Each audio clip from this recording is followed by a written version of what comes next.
I connected with this album so much on a personal level. It just hit me differently. So that's why I have to put it as my number.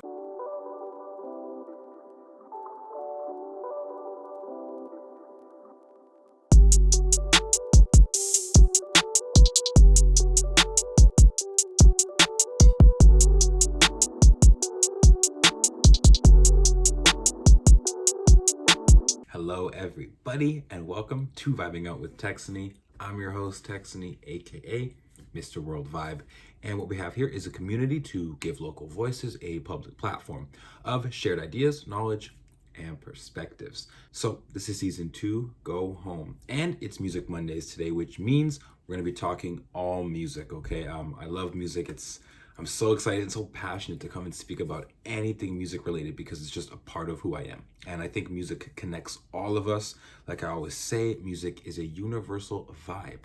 We don't have to be the same to appreciate the same music. And so that's what I love about music. I'm here to talk about my top 10 albums of 2020. It's been a crazy year. I feel like this is like musical closure, and I'm so grateful that a lot of you guys sent me some songs to put on the playlist. I was happy to hear about your top songs and top albums this year as well. And as you know, every week I actually drop a playlist that features all the songs. Okay, on my Instagram story, I'll post some of the songs and make it a little like mini movie as you watch. So that's on my Instagram. So check out my Instagram, VibingOutWT. Check it out on Monday when this episode comes out, or it'll be on my highlights on my Instagram story so you can check out if you missed it. But that is always the most fun for me, is just doing those playlists on my stories. It takes me, I'm not gonna lie, like 3 to 4 hours to do it sometimes, but it's fun. So make sure you don't miss it on there. You can always get the playlist as well on my Spotify. Just search Mr. World Vibe and you'll find my playlists, all the playlists for Music Mondays on there as well. So before I get into Music Mondays, before I get into my top 10 albums personally, just want to say thank you for being here. If you're listening on Apple or Spotify, I appreciate you. Follow and subscribe so you don't miss any more episodes. And if you're watching on YouTube, what's going on? Hello, everybody. Okay. Thank you for being here. Like, comment, and subscribe so that you don't miss another episode and so that more people can watch this episode as well. Before we start, just one sponsor today, which is the masks. Come on, all right? These masks are awesome, okay? Check it out. Okay, I'm wearing a hat, so I can't really put this on, but that's what it looks like, okay? It's got adjustable straps as well on each side. It's cotton and it's really comfortable. I'm actually really happy that a lot of people who I gave these to, sold them to, gave me so much positive feedback on the masks. People kept telling me, Tex, I love the mask. It's so comfy. It's so easy to wear. I prefer wearing it over any other mask. So yeah, I've just been really happy to give them out to family, friends, and I've got so much positive feedback on the masks. And so if you want to get one, check the link in the description of this episode. I have a website where I sell them, and they're still on for the Black Friday sale. So I'm keeping the sale price till the end of the year, just for you guys, okay? I don't have a lot left, but I want to make sure whoever really wants one can get one. So that's how you get one. Just follow the links, and yeah, purchase a mask if you'd like to support. Thank you. Without further ado, let's get into my top 10 albums. I'm so excited to talk about anything music, especially these albums. I feel like this music got me through the year in a sense, if that makes sense. You know what I mean? We all have songs or albums that we go to get us through the times. And yeah, I'm excited to show you guys my top 10 albums. If you know any of them or if you are interested in any, just message me. Let's talk music. I love talking music, okay? So we're gonna go from 10 to 1, okay? So number 10 is Bebey by Theophilus London. Bebey, I don't know how to pronounce that. Bebey or Bebey, I don't know. But it's a great album. I found out about it the beginning of this year, and the artist, Theophilus, I knew a few of his songs and projects, but I wasn't really big into him as an artist. But this album showed me his like versatility. This guy has genres, like 4 different genres on this project. Has like funk sounds, he has like R&B cuts, he has like rap songs, and he has alternative music. And there's like 5 different decades of music, of sounds. There's songs that sound like they're from the 80s. There's songs that sound like they're from the 90s, the early 2000s, 2010s. Like there's different genres and different eras of song sounding capabilities that he's able to do in this album. So I just love it for what it is. It's a really random, but it's cohesive. Like, it sounds like it's the same project, but I just love the variety that he offers in this album. So yeah, I'm giving this album my number 10. And by the way, like, my ratings have nothing to do with the albums being better or worse than each other. They're just my personal favorite albums. Like, my opinion is not more important than yours. So I mean, the numbers are just because that's what I enjoyed the most this year. So number 9 is Anniversary by Bryson Tiller. And yeah, this album came out of nowhere. This was like years after his first one, Trap Soul. Like, it's kind of like the other half of Trap Soul. He even made the album cover kind of match that of Trap Soul. And I think it was a pretty good cut. I think there's some pretty good cuts on here. I would say it wasn't as good as Trap Soul. It didn't hit as hard. It didn't, go number 1. I don't think it had any singles or anything, but for what it's worth, it had a few really good songs in there that I listened to so much. And so overall, I'm going to give the project, like, decent. And that's why I'm putting it as my number 9, okay? The Slow Rush by Tame Impala is my number 8. And if you know me, you know Tame Impala is one of my favorite artists of all time. This guy is one person, and he's the entire band. Like, Kevin Parker, he does the guitars, drums, bass, piano, singing, producing. He does everything. And I first found out about him when he dropped his last project, Currents, which was 5 years ago. And I was in California when I found out about him as an artist. And then this year he finally dropped the next album. So I had so much anticipation. I was so excited for this album, and it had a lot of good songs. Like, it was a lot of amazing songs. I'm so happy it got released this year, and it just really uplifted my February and early 2020. So it was a good album. I feel like it wasn't as good as Currents. I don't think it's gonna make such a dent in the music industry and the hip-hop alternative scene as Currents did. But for what it's worth, it was a really good project. There's some solid records on there, and I always go back to it every month or two. So yeah, some good songs in there. So I'm gonna give that my number 8, even though Kevin Parker is one of my favorite artists of all time. So he's in the top 10 somewhere, right? Number 7, we have Slime and B. So that's Chris Brown and Young Thug came together, collabed on this project, and wow, it was crazy. There's some legendary cuts. I feel like this album will be more respected and more listened to as time goes. I feel like it's gonna be slept on. There's gonna be a few tracks on here that will be played years in the future. And I feel like it was just a really cool thing to have Chris Brown, who sings majority of his time and like raps, with someone who like Young Thug, who sings and raps, but they're just from different aspects of the game coming together. And they came together well. It was a really good project, and a lot of these songs I played a lot through the summer. I Ain't Trying, that's one of my favorite ones in there. That is one of my favorite ones. I Ain't Trying.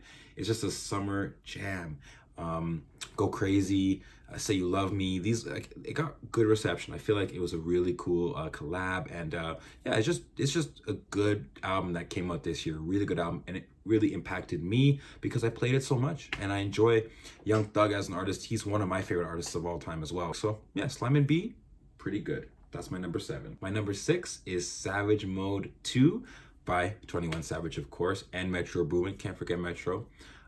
Yeah, this was an amazing project. Everything from the narration by Morgan Freeman, it was so epic. Like, he had an intro, outro, interludes between at the end of songs. It was like a huge project. It was just like, it was really epic in a sense. 21 did so much on this album. He had like rap cuts, like super rap cuts. I love the versatility that 21 showed on this album. You can really tell he's grown as an artist.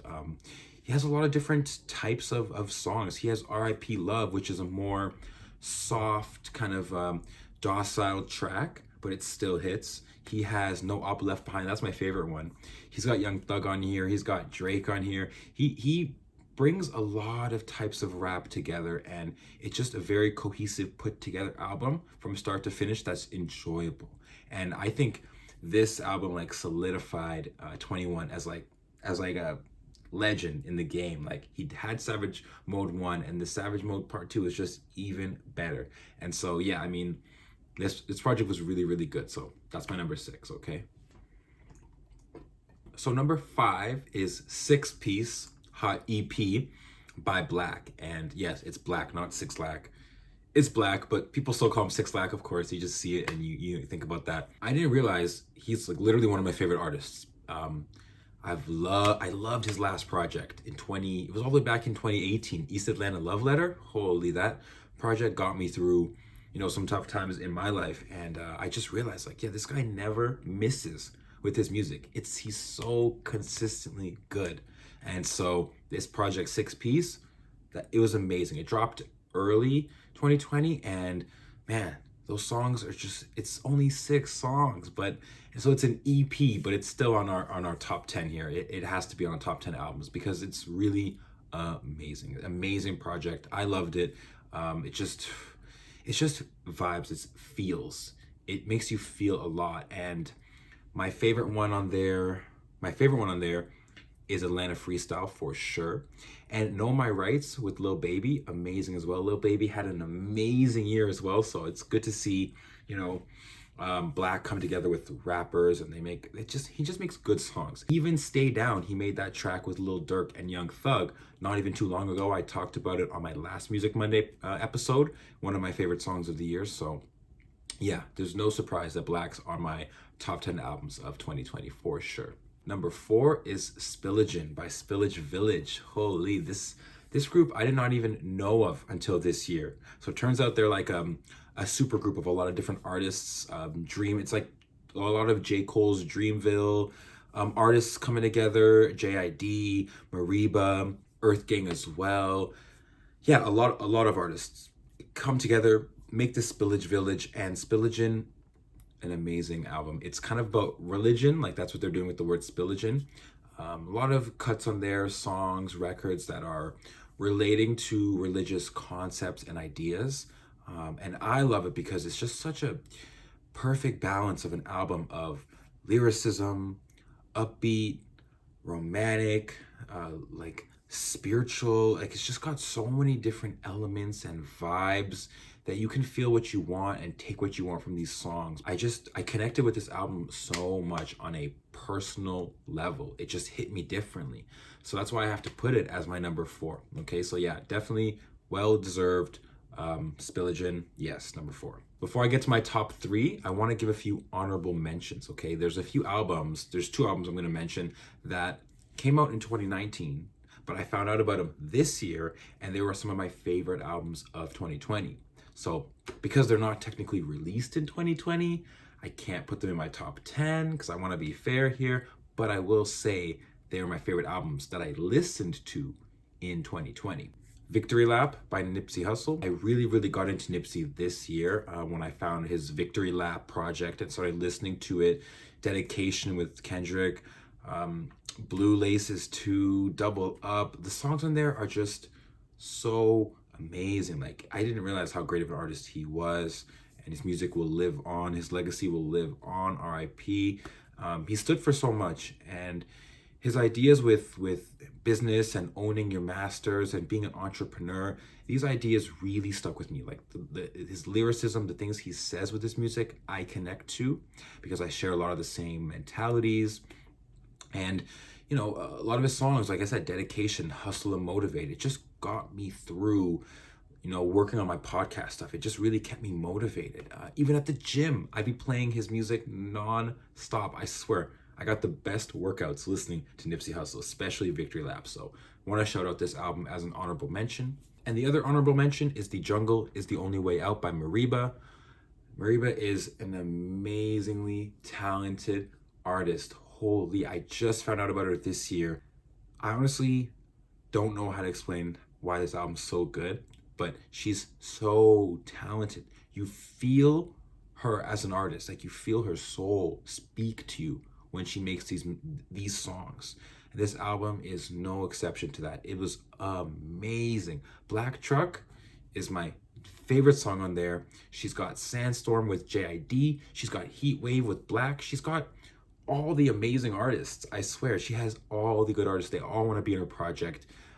It was just amazing. You need to check out The Jungle Is the Only Way Out. If you've been here on Music Mondays long enough, you'll know of her because I put her on so many of my playlists so far. So yeah. So let's get to the top 3, okay? Number 3 is Man on the Moon 3, The Chosen by Kid Cudi. And this album literally just came out, but it had to go straight into the top 10 because it was amazing. First of all, I had no idea this Kid Cudi album was coming. I was late on knowing that. And then second of all, I was kind of like, like curious, skeptical. What is Kid Cudi gonna bring to this Man on the Moon trilogy now? It's 10 years since he dropped his last Man on the Moon too. So I was kind of curious, like what can he really do? What would his music sound like? Because the landscape of music's changed so much. His prodigy, Travis Scott, has taken over music. And for those who didn't know, Travis Scott Mescudi, Kid Cudi, okay? Travis Scott was influenced a lot by Kid Cudi. That's his number one idol with music. He even admitted at one point that Kid Cudi saved his life. So he looked up to Kid Cudi so much that he named himself Travis Scott because of Kid Cudi, Scott Mescudi. That's his real name, Scott Mescudi. So Travis took the Scott. That's why he's named Travis Scott. So look at the influence there. And so since, Kid Cudi's kind of left the game a little bit and, taken a step back to like really, really popular like hip hop, Travis Scott's taken over. And, they had their collabs since then. They've had Baptized in Fire with Kid Cudi and Travis Scott. They had The Scotts, that song that came out not even too long ago. So they're collabing more and more now.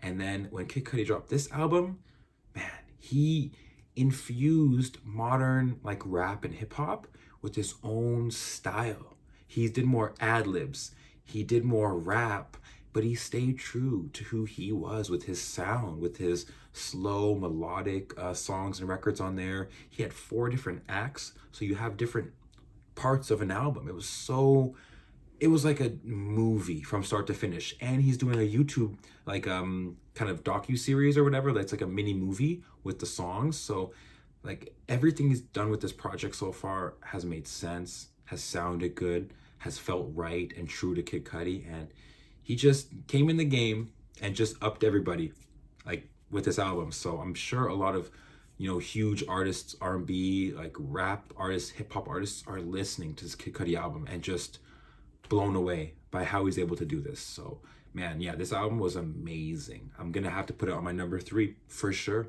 Circles by Mac Miller is number 2. This project was amazing, not gonna lie.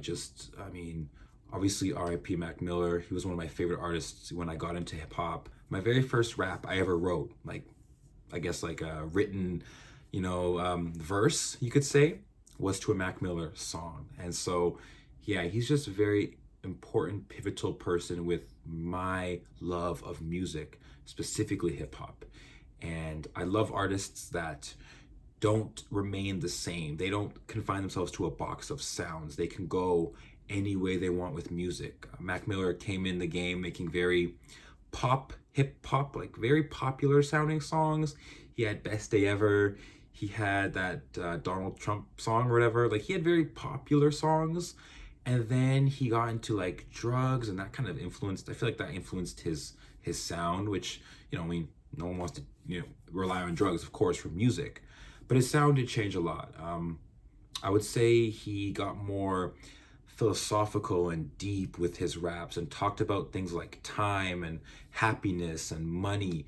Then he had different identities with his music. He had a producer, Larry Fisherman. He had a jazz persona where he would make just jazz music. He had a demonic, like murderous, like type of identity with his raps, where he had like a high-pitched sound of his raps. He just had different sounds. And then he went and made more romantic cuts when he, met like Ariana Grande and stuff like that. He changed his sound to more subdued and just relaxed rap. And then when we have this last project, his posthumous album, Circles, it was amazing that this was his most produced album. Other albums he would produce 30, 40, 60%. Apparently this album, Circles, he produced, I think, 80% of the album. So this is the truest album to who he was as a person.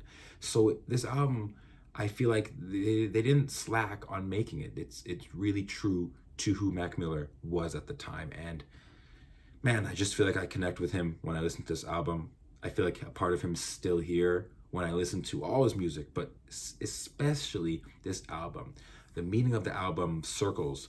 I had a point in my life, and just this past summer, actually in 2020, where I was thinking about spirals and how they're circles and how I connect with the idea of spirals. And so I just understand this album a lot on a personal level because it's Mac. A lot of the songs in there I still play to this day so much. Woods, Hand-Me-Downs, Once a Day, Complicated is amazing. So yeah, no, just an amazing album. You guys have to check it out. Seriously, it's great. So that's my number 2 for sure. And I have to give number 1 to The Weeknd. After Hours. Holy, that was an amazing album. I'm so surprised. I'm sure we're all so surprised it didn't win any Grammys. So weird. It was one of the best albums this year. It is going to be one of those albums that goes down as like just one of the best albums of the 2020s, of the early 2020s. It's going to get better with time. I feel like it's a nice bottle of wine, this album. It infuses who Abel is and his sounds from the past with a whole different direction. He went like 80s synth and alternative, and he still had his like super like rap cuts, like Escape from LA, where he actually went in and rapped like he did on, you know, past songs. He had rap cuts like that, and everything from like the style of the album, the look of the album. He really went more visual with this album, with a whole, you know, series of music videos with the same theme. So I love that this album is more than just music. It's video. It's you know, it's got meaning to it, and so it's gonna sit here in the moment of time as a really big project. And so that's why After Hours is my favorite album of this year. Y'all already know Until I Bleed Out is my favorite one on there. If you heard the past Music Mondays, the other songs in there's so many good songs. Repeat After Me, I love. In Your Eyes. So that's my number 1 album. And yeah, those are my top 10 of this year. Thank you guys for sending me songs and suggesting. Okay, I love how Music Mondays gets to just reach out to people and people suggest songs and we connect through this. So it's always amazing to do Music Mondays with you guys. This is the last Music Mondays video of 2020. So I'm glad we got to start this series in season 2. And we have lots more episodes coming next year. So stay tuned for that. Okay, I can't wait to show you guys my music. So if you're looking forward to that, give this video a like or give this podcast a follow if you're not. Okay, so yeah, thank you guys so much for being here today. I'm gonna go listen to some music now that we've talked about music for so long, and yeah, hope you guys have a good day. I'll see you guys next episode, which will be before the end of 2020. That's all I'm gonna say about that. So yeah, have a good day. I'm gonna go. This has been Vibing Out with Texony. I'm your host, Texony, aka Mr. World Vibe, and I'm signing out. Peace.